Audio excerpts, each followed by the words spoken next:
Good morning and welcome back to GSC Podcast. Your host, Caitlin Ty. Today we have on Mary Parsons, who is Regeneration and Partnerships Director at Lovell. It's great to meet you, Mary. Andrew, thanks for inviting me. You're very welcome. How are you today? Yeah, good, thanks. Enjoying the sunshine. Thankfully, summer's finally here, isn't it? Just to start off with, could you give me a brief elevator speech about how you achieved the position you're in today as Regeneration and Partnerships Director? Sure. I've been with Lovell 2.5, coming on 3 years now, which was an interesting time, joining the company sort of in between lockdowns with various regions still locked down and unable to visit. Prior to that, I'd been 15 years at board level in the housing association sector. So I'd worked on very large-scale developments and regeneration programs. So stepping into the role at Lovell, it was a new role. It was very different. But it's been a fantastic challenge for me and just at the right point in my career as well. Did you find it hard, obviously, with COVID, with all of that going on? I know, obviously, a lot of people, well, everyone struggled with it, but kind of being in the midst of it all. Wow. Yeah, I mean, it was a very strange period for me with my former company. I was working a 12-month notice period, which had been triggered sort of before anyone had ever heard of COVID. And then halfway through, all of a sudden, you know, you're working remotely and I'm in the process of handing things over. So that was quite a challenging period for me personally to continue to still really be motivated and still feel part of a team. Mm-hmm. And then when I joined Lovell in the October, there were some of the regions I was going around meeting the different teams, and I couldn't go to Scotland one time and then I couldn't go to Wales, and then, you know, they could come out of Wales, but they didn't want to because we then went in lockdown. So it did take a while, and to become part of that team, to really get to know people face to face. But actually, you know, I can't complain because I think everyone was fantastic. They were so welcoming. Yeah. And whilst it probably took longer than it would traditionally do, I'd say the first 6-9 months was really still that getting my head around, getting to know everyone. Yeah. The relationships that were formed during lockdown are still as strong, but I think it's interesting talking to a number of the regional MDs where you can see that actually some people that did join during lockdown, particularly younger people, perhaps didn't connect in to being part of the team in the same way, didn't have the same support and networks. And we've had a sort of higher rate of them moving on, which has stabilised again now. But I think it did that bit of coming in and feeling part of something bigger and really getting to know the business and the culture and the relationships. Yeah. It was a strange time.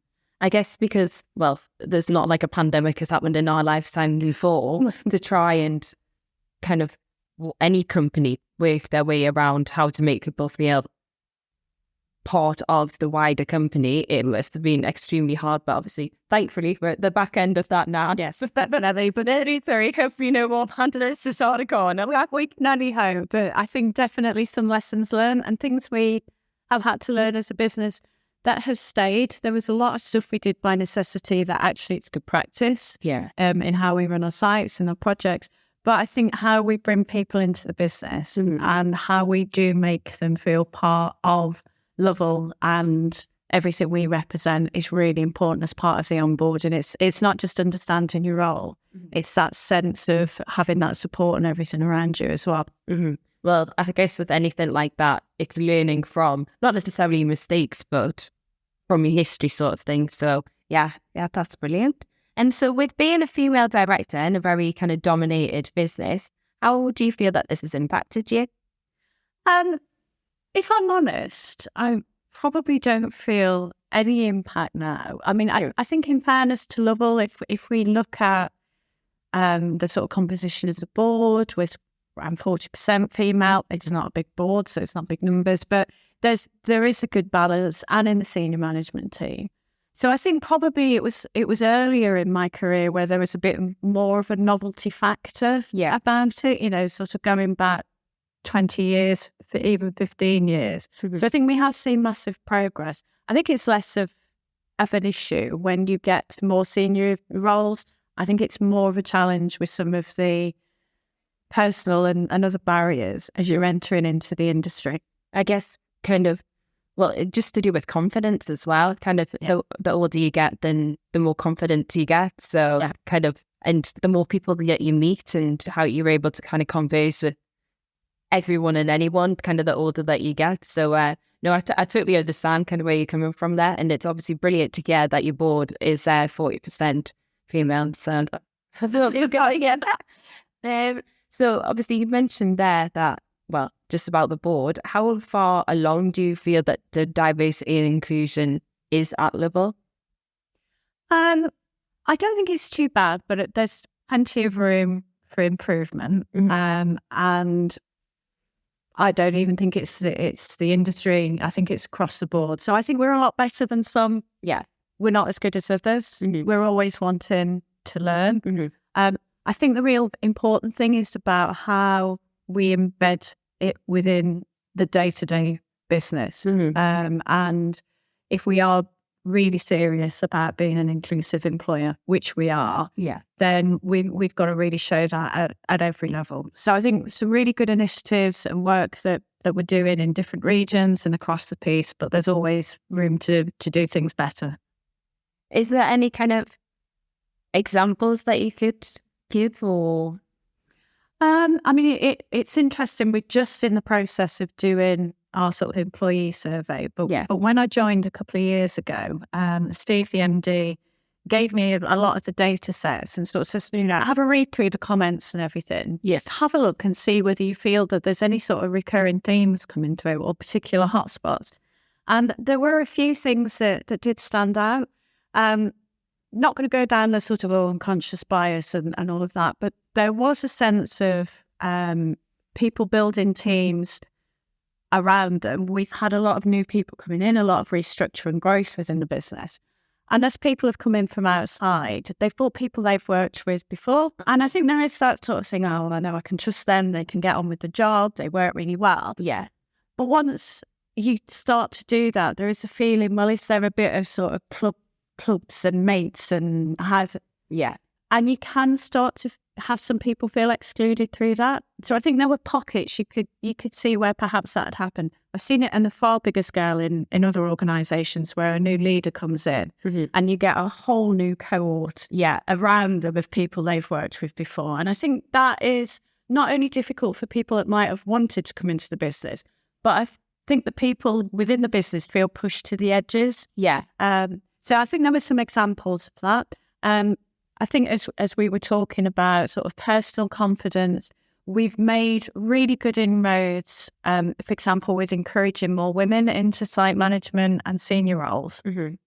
And I know, talking to a couple of the regions, they had really good success with assistant site management roles. But then when they progressed up, there was less. There was more of an attrition rate and them sort of stepping out. And part of it is understanding, well, is that a cultural thing within the business? Is it the environment that they're in on site?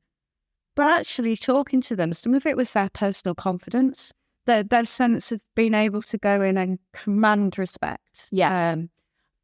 And so there are things that we can do within the business, but there's also that support and development for them as individuals to feel that actually, you can do this job, you've got it, and we're here to support you in it. I think, well, I know for me personally, a confidence is a lot.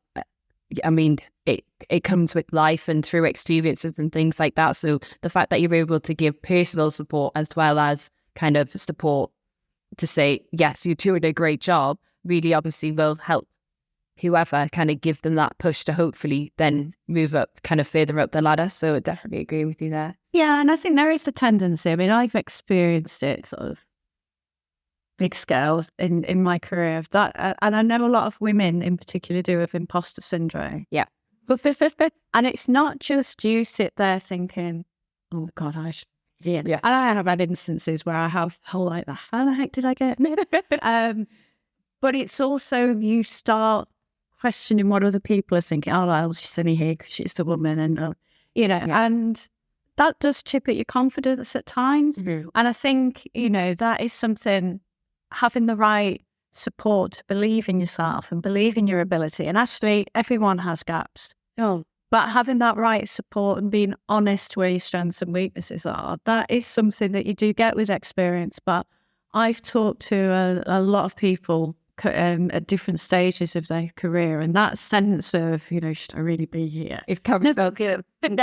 It might dull down a little bit, but it's always going to be there kind of throughout your career. Yeah, personal and also in relationships. But I think as long as when you're continuing to progress and everything, you've always got that sense of when you take the next step or you're doing something a bit different, that's when it creeps in. Yeah. Whereas you then get to the other edge where, and again, decision to change roles and that, when you don't feel as pushed and you don't feel as stretched, and it's not that you're cruising, but you feel too comfortable. Yeah. And you're not making the best of your ability then. And there comes a point when you really realise that. Yeah. And it's been like, well, I've realised this and that I'm comfortable, as you say, but now what do I need to do to kind of push myself to, what's the next challenge sort of thing? Yeah. Yeah. But then I guess with some people, they haven't got that motivation and that they are kind of just happy with kind of cruising along, as you say, which is obviously absolutely fine, because we do need some people like that. Not everyone can be at the top. So, well, exactly. And I think it's making sure, that they still progress, that they don't stagnate, that they still get personal growth, they still get professional growth, even if you love the role that you're doing. Yeah. And this was something in a former role, and it was about the diversity piece. It was questioning why there was really good progression of female into middle management roles. Mm-hmm. But then they left. And it's like, why maybe now? Yeah. So and I contacted, I stayed in touch with quite a few of them, but I really spoke to them, and then I contacted others that had left.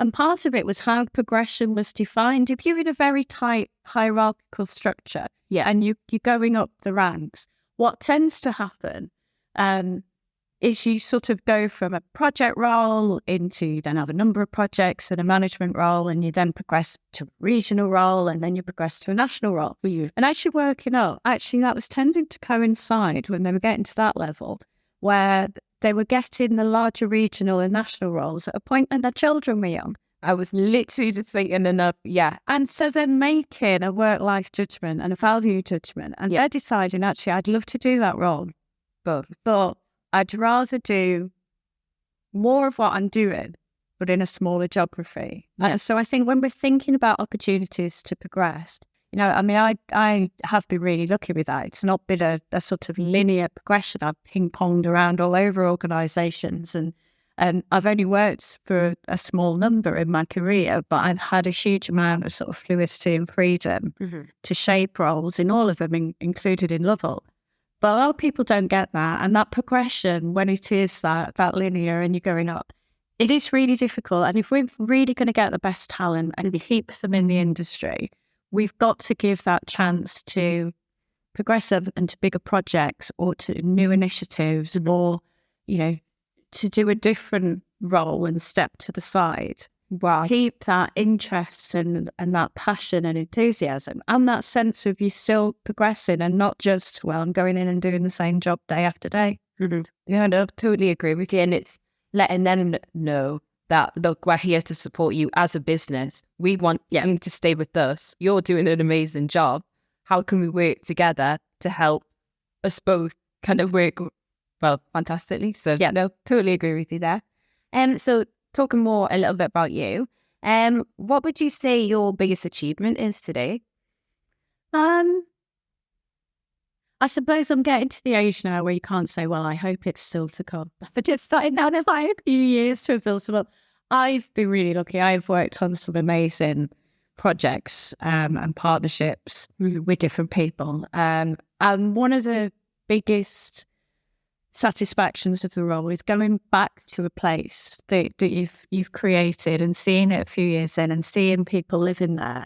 And although it sort of coincided with my changeover of job, actually during lockdown, watching some of the places that I was creating and working on at the time really come into their own for the people that were living there during lockdown. So, I mean, there was a couple. There was one in Birmingham where just following the social media of people that had moved in, they talked about that sense of community. And part of the design, the way the houses faced each other meant that they didn't feel alone, that they did feel part of something bigger. And then the other one was up in the northeast. It was a really challenging development on a former dockyard. And they had at the start of the BBC programmes, the lockdown disco, there was this block and you'd have all the neon lights and everyone. Yeah. And the residents did that themselves. So although they'd all moved into a block of apartments, they created from their isolation that sense of, we're still going to party and we're still... So, I mean, those were fantastic to see. It was a real sense of...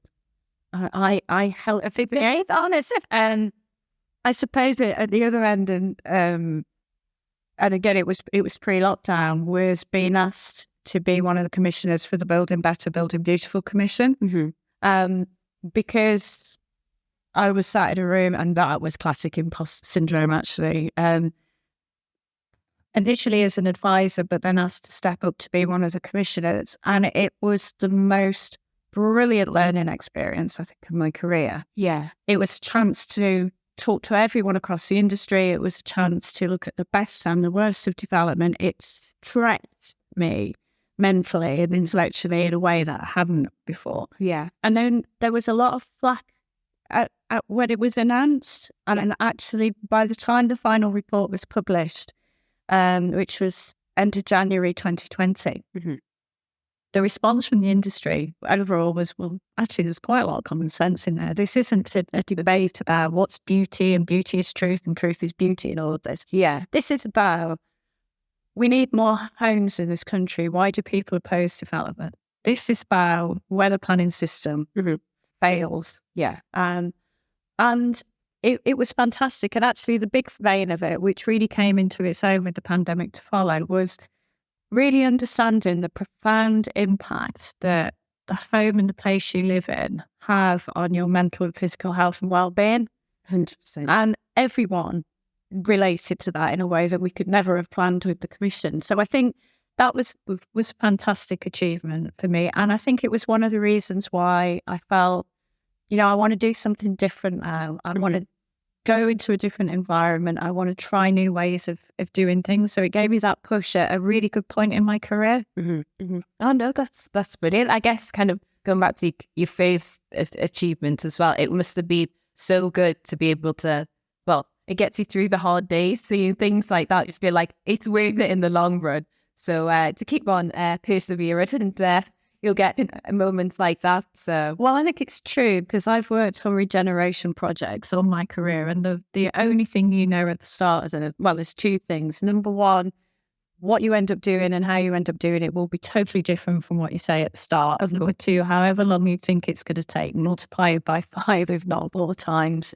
And they take a long time. Yeah, it's really difficult to keep people with you through that process. But then when you see it there as a place and you see people living good lives in that place, that is something really as an industry we have to showcase more, because housing gets really bad press. A lot of it justified, but a lot of it is a lack of understanding. And I think, I do a lot of work with, I'm chair of a charity called Mobbing, which was set up by George Clark to get young people wanting to work in housing, and it was to get the quality of homes better. But it was also about getting those young people that are growing up with Minecraft to see, actually, there's some fantastic careers, but it isn't about laying bricks on a muddy field. It's about data analysts, ecologists, robotics, for that generation, that technology is just instinctive. Yeah. And I think we've got a generation now where climate change, the environment, society, and the massive intergenerational inequalities that exist within our society really matter. And housing is one way you can make quite a profound difference to people's lives. Yeah, definitely. So, kind of on the flip side to achievement, what would you say is your It's so I just later and up no sick with that and yet that only ran my friend. So what would you say? And so, but for all you receive, Get that was this the outfit discover. So what would you say your biggest challenges that you've had to deal with in your professional career? I mean, I've touched on that sense of I suppose to quote Talking Heads, how did I get here? Because there was never a great plan. I think early in my career, and it is a long time ago, I think culturally it was a very different place. Yeah. And for women to progress, or anyone actually that you class as a more diverse group to progress in the industry, it was challenging. So back in the day, I was one of the first female managers. It was probably the first or second female director of anything in the group. And they used to have, I've always been on what we class as partnership side, but the bit about relationships and how you bring different partners together in projects. And they used to have this very well-renowned Christmas lunch for all the clients and partners and everything. And in the initial years, I used to have to organise it as a manager responsible, and I used to get all of my people that I'm working with all the time in and then go and sit, because it was a woman there, believe it or not. And then once it was kind of, well, you are going to have to be there. It's like, I suppose so. Oh gosh, yeah.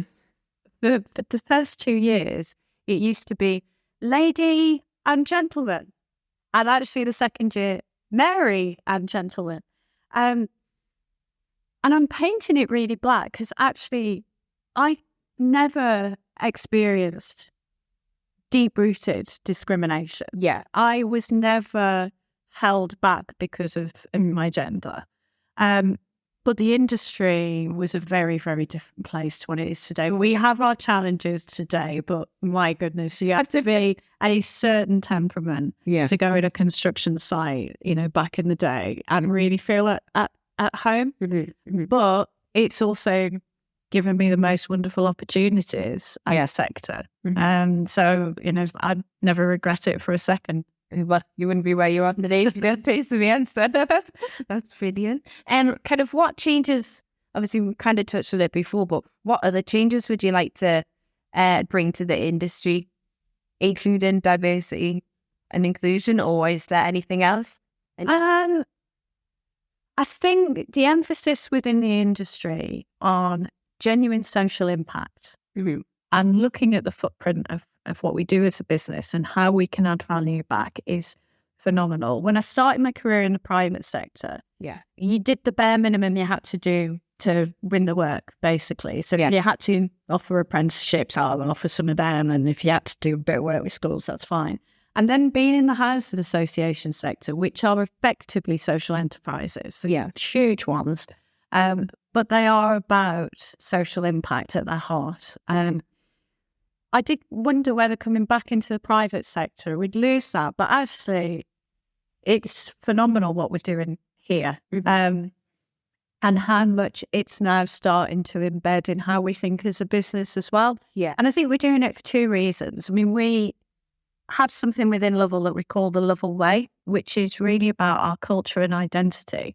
And it's got the three principles that we're easy to talk to and we listen and we want to learn. That we show we care, and that's care for our customers, but also for wider society and for our staff. But above all, that we do the right thing. Yeah. And that really is the cipher for business decisions. Mm-hmm. And each of the regions are very different, but each have done some fantastic work, which you class as a social impact, but they just class as, well, it's what we do. Yeah. And so I think that's great. But the second side of it, well, it's the right thing to do for society. Yeah. We have to do this as a business and as an industry. We have got more people exiting construction and housing and a far bigger generation exiting through retirement and whatever. Yeah. Then we have just the size of the pool available to come into the industry. And we are competing, as I was saying before, against a lot of other career options. Yeah. So we've got to show that generation that we're not only here to invest for returns on financial capital, that we understand about social capital and natural capital as well. And actually, we can work as a business and create benefits for all three. We are commercial. Yeah. We are here to make a profit. We're part of a big PLC.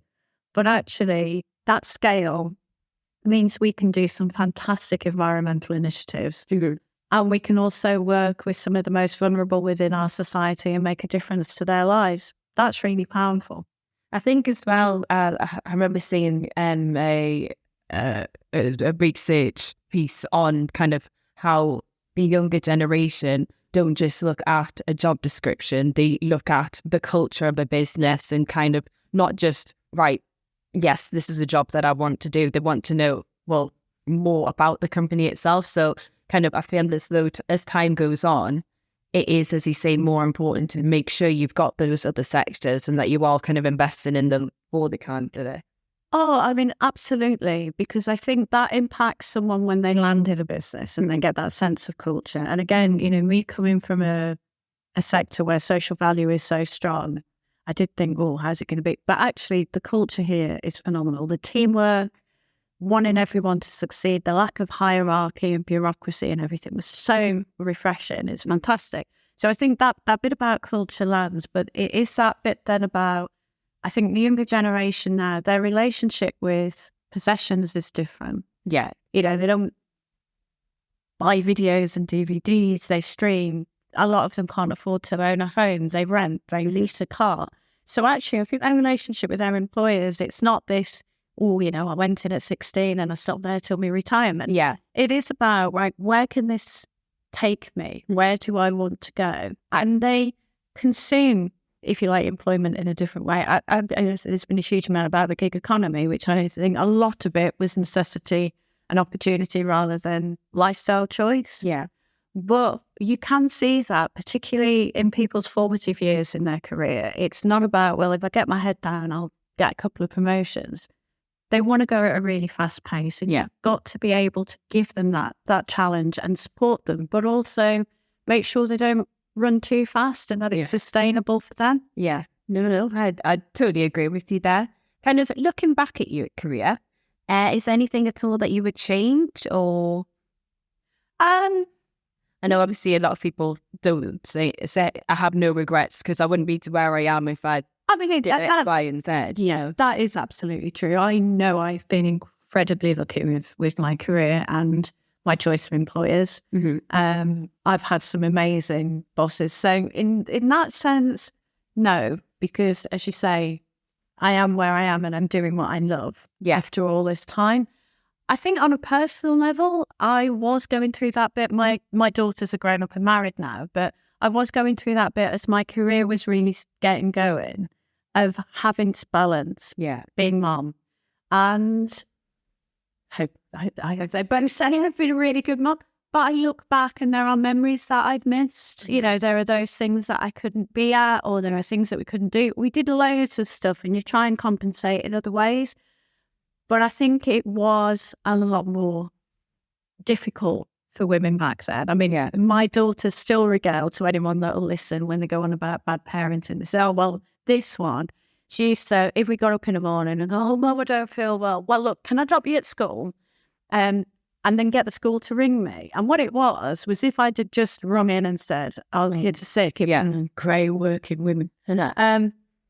Whereas if the school rang and I had to say to my boss, I could go, oh, you get yourself. Yeah. But then you shouldn't have to do that. Because there'd be a trial to do that. Whether they've gone to school or not, you should feel absolutely comfortable to say, look, I can't come in today. Yeah. My child is sick. Not having to wait for them to for you to get a phone call from the school to say, your child's ill, you need to work from home or you need to come and pick your child up. So I totally agree with you on that, because I know my mum worked when I was younger and when my sister was younger, and she found it quite stressful to have to balance, and thankfully we had grandparents who were able to do it. But I can totally understand how to try and balance it must have been very difficult. I think if it was slightly easier was that I had them before my career was really going anywhere. So I had a job, and I had them when I was quite young. So in a sense, they grew with my career. And so I had to make judgments on the way through. I can imagine it's a lot harder if you've already progressed and your career's going somewhere. And then actually you feel like you're pressing a pause button. Yeah. I think what it meant was just looking back. I do sit there and think, oh, heck, did I actually manage that? But you sort of found a way through it together. Yeah. I didn't, in that sense, have to compromise one for the other. Yeah. I had to manage both together. But yeah, it was certainly could be interesting. Could be interesting. Brilliant. And so kind of, obviously you mentioned before, culture is a big thing for you. What traits would you look for in a potential candidate who you were interviewing for Lovell? I think enthusiasm. Yeah. And genuine interest in what we're about as an organisation. Yeah. I've sat through many interviews over the years where some really good candidates will go into great detail about why they want to leave where they currently work in. You know, I feel like I can't progress any further, or the business isn't doing this. And not well, if I come in and work for you, this is what I bring. Yeah. And this is the opportunity I think you can give me. So I think it's really wanting to come in and be part of the team. Yeah. And have that enthusiasm.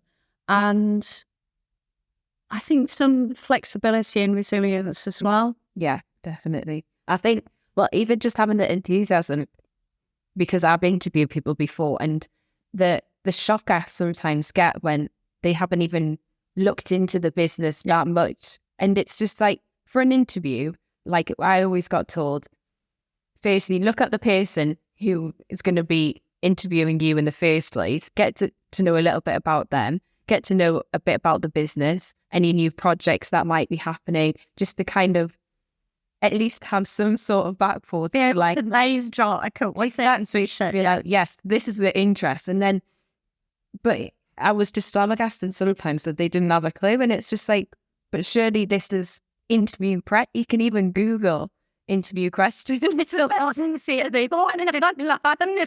you would think even 5 minutes before, when you're kind of waiting, that having just being that proactive, be like, right, yes, how do I stand out? Because I know a lot of people have degrees and of apprenticeships and we're all kind of very similar. So it's right, what makes you stand out in front of everyone else? Not necessarily whining about their current or previous job, but you're there to sell yourself.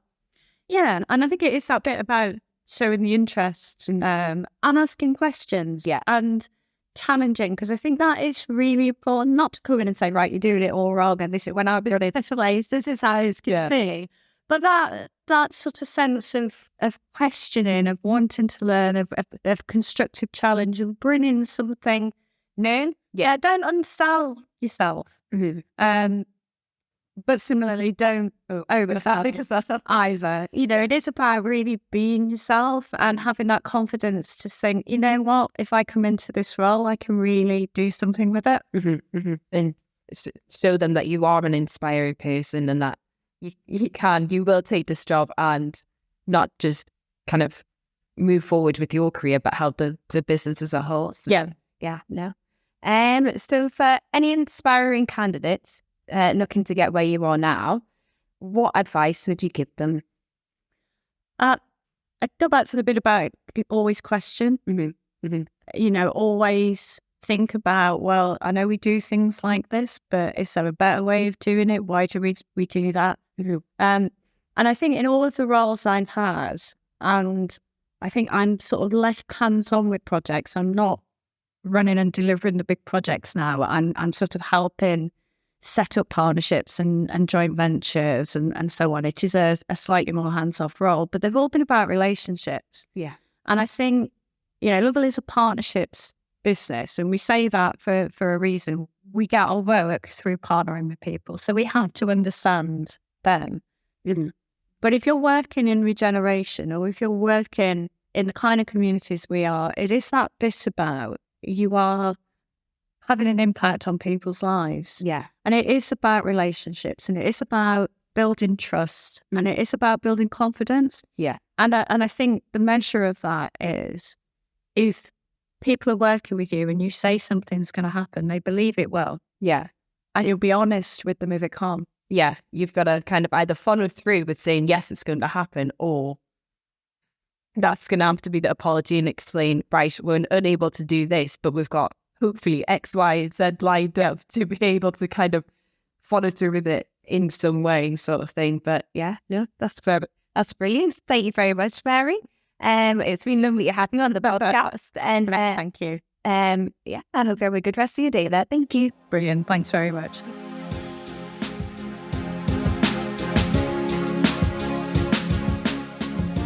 Thank you for joining us on this episode of the GSC Executives Podcast. Today's conversation was hosted and recorded by Caitlin Ty, with editing and production managed by Stephen Smith. The podcast is produced by GSC Executives in conjunction with Daniel Owen Limited. For more details about our executive search solutions, as well as upcoming episodes, please visit our website, gscexecutives.co.uk. If you're keen to hear more industry insights, please consider subscribing on your preferred podcast platform. Until next time, continue to lead with excellence.